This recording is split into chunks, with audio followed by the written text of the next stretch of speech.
بسم اللہ الرحمن الرحیم۔ میرے آج کے قرآنی لیکچر کا عنوان ہے فضل اللہ کا شکر انفاق فی سبیل اللہ سے کرو۔ جیسا کہ میں اپنے پہلے لیکچرز میں بتا چکا ہوں کہ قرآن نے معاشی نقطۂ نظر سے اس کمائی یعنی تنخواہ، اجرت، منافع، الاؤنس، بونس، ٹیوشن فیس اور کرایہ وغیرہ کو بھی فضل اللہ کہا ہے کہ جسے کوئی انسان سرکاری، نیم سرکاری اور پرائیویٹ ملازمت اور کاروبار کے ذریعے حاصل کرتا ہے۔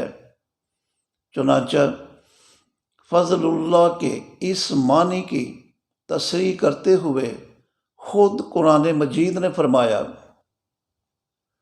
وَلَا تَتَمَنَّوْا مَا فَضَّلَ اللَّهُ بِهِ بَعْضَكُمْ عَلَىٰ بَعْضٍ لِلرِّجَالِ نَصِيبٌ مِّمَّا اكْتَسَبُوا وَلِلنِّسَاءِ نَصِيبٌ مِّمَّا اكْتَسَبْنَ وَاسْأَلُوا اللَّهَ مِن فَضْلِهِ إِنَّ اللَّهَ كَانَ بِكُلِّ شَيْءٍ عَلِيمًا۔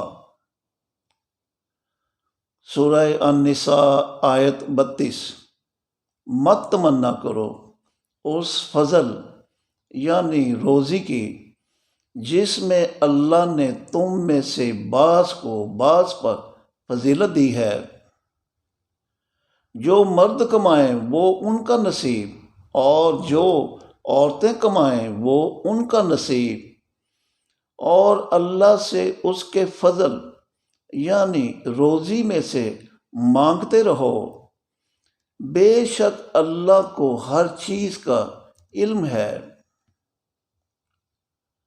اللہ تعالیٰ جب کسی انسان کو اپنے معاشی فضل یعنی تنخواہ، اجرت، منافع، الاؤنس، بونس، ٹیوشن فیس اور کرایہ وغیرہ عطا کرتا ہے تو اس کے دو مقاصد ہیں۔ ایک تو یہ کہ انسان کمائی سے اپنی اور اپنے اہل خانہ کی ضروریات زندگی پوری کرے، اور دوسرا یہ کہ کمائی کا شکر ادا کرے کہ جس کا حکم دیتے ہوئے حکمراں اللہ نے سورہ نحل کی آیات 10 تا 14 میں فرمایا وہی اللہ ہے جس نے آسمان سے پانی اتارا جسے تم پیتے ہو، اور اس سے درخت اگتے ہیں جن میں تم مویشی چراتے ہو۔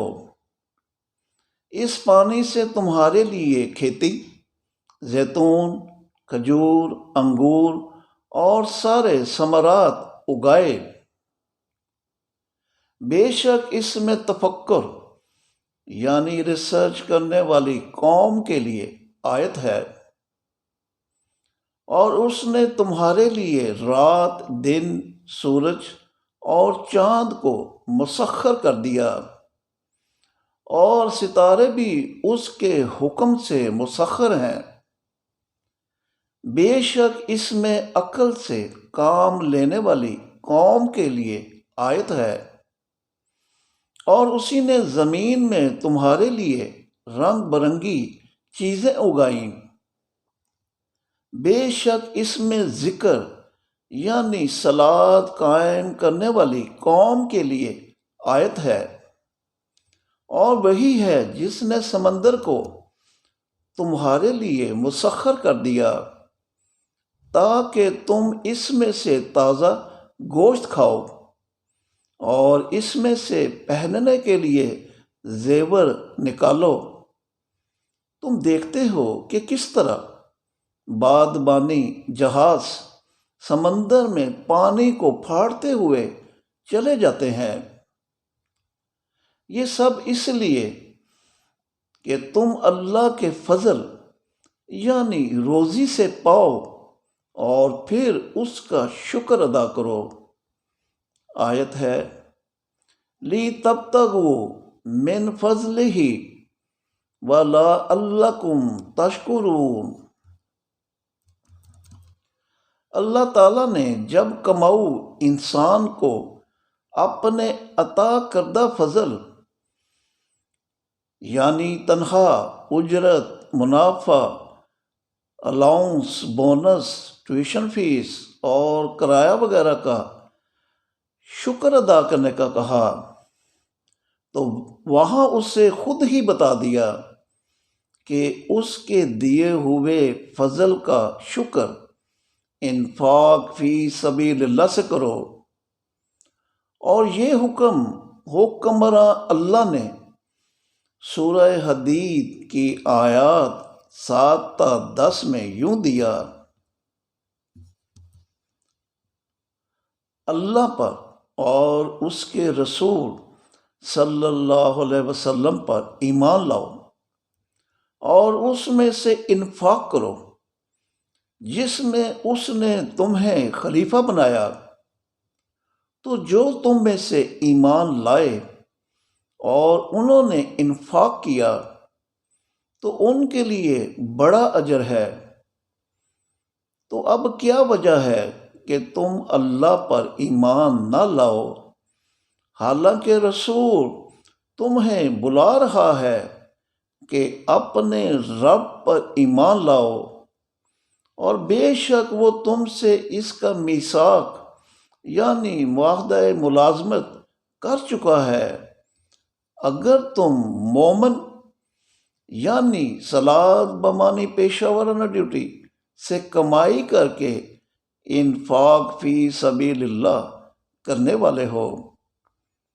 وہی اللہ ہے جس نے اپنے بندے محمد پر واضح آیات نازل کی تاکہ وہ تمہیں ظلمات سے نکال کر نور کی طرف نکالے۔ بے شک اللہ تم پر رؤوف و رحیم ہے۔ تو تمہیں کیا ہوا ہے کہ اللہ کے راستے میں انفاق نہیں کرتے، حالانکہ آسمانوں اور زمین کی میراث اللہ ہی کی ہے۔ جہاں تک انفاق فی سبیل اللہ کے تعارف کا تعلق ہے تو ملکی سطح پر اس کے 5 ذرائع ہیں: زکوٰۃ، قرض اللہ، فرض صدقہ، حوض العفو اور راستی وصیت۔ اور نجی سطح پر اس کے 2 ذرائع ہیں: رضاکارانہ صدقہ اور قول العفو کہ جن سے کماؤ لوگ مال کا، رزق کا اور اشیاء کا انفاق کرتے ہیں کہ جن پر میں تفصیلاً لیکچر دے چکا ہوں۔ انفاق فی سبیل اللہ کے اس تعارف کے بعد کسی بھی انسان کا مالا کے دانوں والی تسبیح جپنا وقت اور مال کے ضیاع اور آخرت برباد کرنے کے سوا کچھ نہیں۔ آج کا لیکچر یہیں تک، شکریہ۔